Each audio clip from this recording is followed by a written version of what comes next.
When I was standing for marriage restoration, I had to get to a point where I had to come to the end of myself, like the prodigal son. But from my point of view, I had to come to the end of myself from reaching out my hand to my husband because he kept biting it.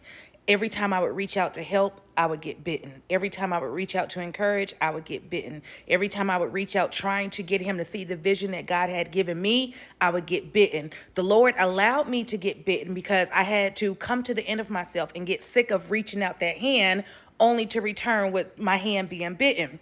Then my husband had to come to the end of himself and realize now she stopped reaching out.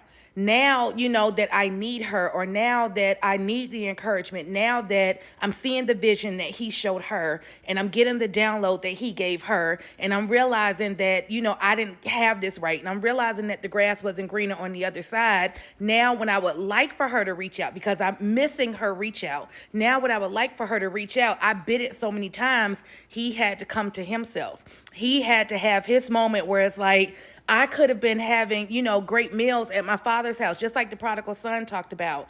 So maybe you're in a position where with your wife or with your husband, you're the standard and you keep reaching out a hand. You keep reaching out a hand only to get bitten. Let me say this. Thank you, Holy Spirit. There will be times that God instructs you to reach out and it gets bitten, and he'll instruct you to reach out again and it gets bitten. It feels like he's setting you up for the okie doke, but he's actually setting it up to work out in your favor. He's actually setting it up to flip the script, because even though in your obedience you're reaching out, it's getting bitten, you're reaching out, it's getting bitten, and you're doing it in alignment with the Lord, finally when he pulls you back and you're tired of getting bitten, so you're tired of reaching out, it's flipped. It's working out in your favor. It's a Romans 8:28. All things are working together for your good, because now when he releases the scales from their eyes and they're coming to themselves, they realize you no longer are reaching out. You're no longer taking the first step. You're no longer making the first move. You're no longer texting them. You're no longer calling them. You're no longer doing all the things that at one point you were doing nonstop. Now they're coming to themselves. Now they miss you. Now they're missing what they had. Now they're realizing that they made a mistake. Now that they're realizing I didn't make the right decision. This is how it works when we partner with Holy Spirit, right?